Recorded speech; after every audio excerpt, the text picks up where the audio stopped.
It is the I/O and connected devices that interact with the real world. That is where we are most hands-on when installing or servicing PLC hardware. Much of the troubleshooting around PLC systems is about figuring out why the input or the output isn't working. So there is a lot we need to know here. Field devices can be electromechanical or semiconductor type. It is critical to wire these devices correctly. Understanding field wiring is a big part of working with PLCs. Inputs and outputs can be categorized into two groups, discrete I/O and analog I/O. So discrete I/O, sometimes called digital I/O, is concerned only with signals that are on or off. When we say discrete or digital, it means there are only two states to consider, and they can be expressed as ones or zeros, on or off, true or false. There are only two states.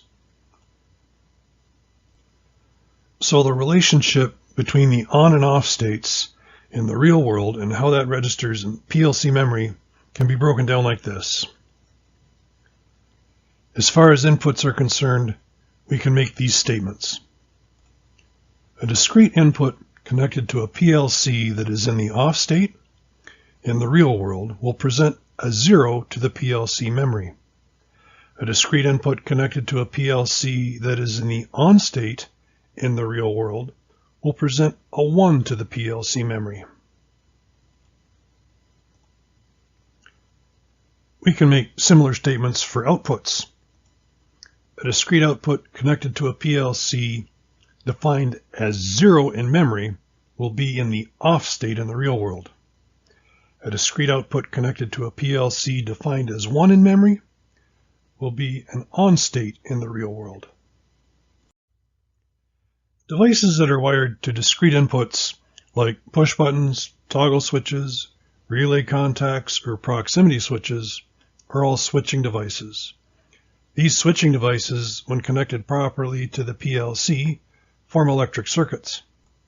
So if we have an electric circuit, when the switching device is closed, current will flow and the input circuit will be on.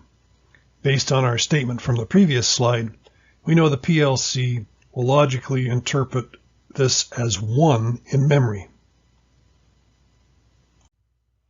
Now we can see when the switching device opens, current is interrupted and the input circuit will be off.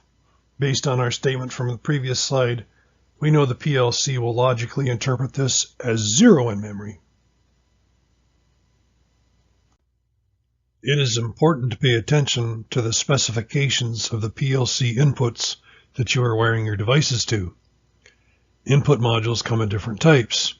Attributes include operating voltage, sinking or sourcing, which is the direction of current flow, and the number of inputs. To appreciate the different types of discrete inputs available, let's consider some different input modules available for the Allen Bradley 1756 series. Here we have a table that shows different input modules that are available. We can see input modules are available with as few as 8 input channels and as many as 32. For voltage, we see DC voltages as low as 5 volts DC for TTL circuits, up to 125 volts DC. For AC voltages, there are input modules that handle 24 volts AC, 120 volts AC, and 240 volts AC. So considering the kind of voltage ranges we are seeing, here's an important safety reminder. Never assume just because you're working on PLC control circuits that you are working with a safer, lower voltage. You could get a nasty shock. In fact, it could be a lethal one.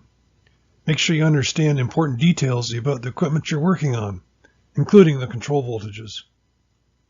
For example, see this diagram of an AC input module. It is designed to handle 240 volts AC. The switching devices are connected between the input channels and L1 on the left. The common for the module is wired to L2 on the right. And the source voltage is 240 volts AC. That is a voltage to be respected. From the table, we can see some DC input modules categorized as sink or source. 3 sinking here.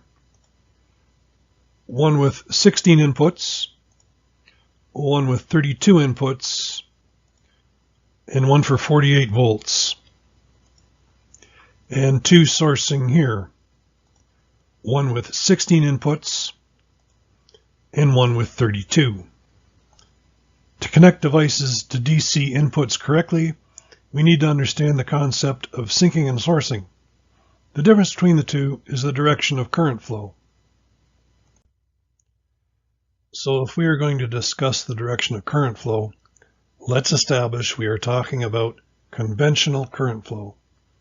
Present day it is understood that the physical reality is that electrons flow in the direction from negative to positive. However, the conventional direction of current flow is considered to be positive to negative. This notion comes from earlier days when those who pioneered the use of electricity recognized that electrical current was the movement of electrical charges through a conductor, and then they took a guess as to what direction. They had a 50-50 chance, but they guessed wrong. The diagram here is a circuit with a battery and a lamp. Red arrows show current flow from the battery positive through the lamp to the negative. This is representative of conventional current flow.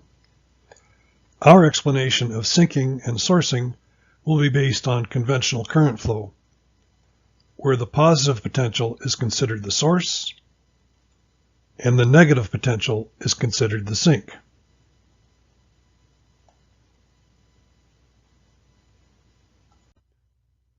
Consider this diagram for field wiring for DC sourcing input module. The input module common terminal is connected to the power supply positive. The switching devices are connected between the input terminals and the power supply negative. In this configuration, the input module is the electrical source of current flow. This is why we call it a sourcing input module. The red arrows indicate the conventional direction of current flow from the source at the input terminal through the switching device to the power supply negative. If a semiconductor field device is used, the DC sourcing input module is suitable for connection to NPN type sensors. The diagram shows a sourcing input module connected to an NPN proximity sensor. A typical NPN sensor would have 3 leads, 2 power leads to connect the positive and negative, and a third lead that produces a negative signal during an on state. Next, consider the diagram field wiring for DC sinking input module. The input module common terminal is connected to the power supply negative. The switching devices are connected between the input terminals and the power supply positive. In this configuration, the switching devices are the electrical source of current flow. That makes the input module the sink. The red arrows indicate the conventional direction of current flow from the source at the switch to the input terminal, the sink to the negative. If a semiconductor field device is used, the DC sinking input module is suitable for connection to PNP type sensors. A typical PNP sensor will have 3 leads, 2 power leads to connect to positive and negative, and then a third lead that produces a positive signal during an on state. Back to the table of input modules, let's find the isolated input modules. Here we see 3 modules that are isolated. One for 120 volts AC, one for 10 to 30 volts DC, one for 125 volts DC. So let's talk about these type of inputs and what it means to be isolated. An isolated input module does not have a common terminal shared across multiple inputs. Let's compare. See, the inputs we have looked at so far have a common terminal connected to one leg of the power supply, right here. But not so with the isolated input module. There are two termination points to make the circuit for each input. So what is that good for? Well, the isolated inputs can be connected to devices from different power supplies. In the diagram, you will notice that the circuit for input 0 is connected to a 24-volt power supply. The circuit for input 1 is connected to a 12-volt battery, and the circuit for input 2 is connected to a power supply from another machine. This is possible when the inputs are isolated from each other. Some isolated input modules are suitable for connection as syncing and/or sourcing.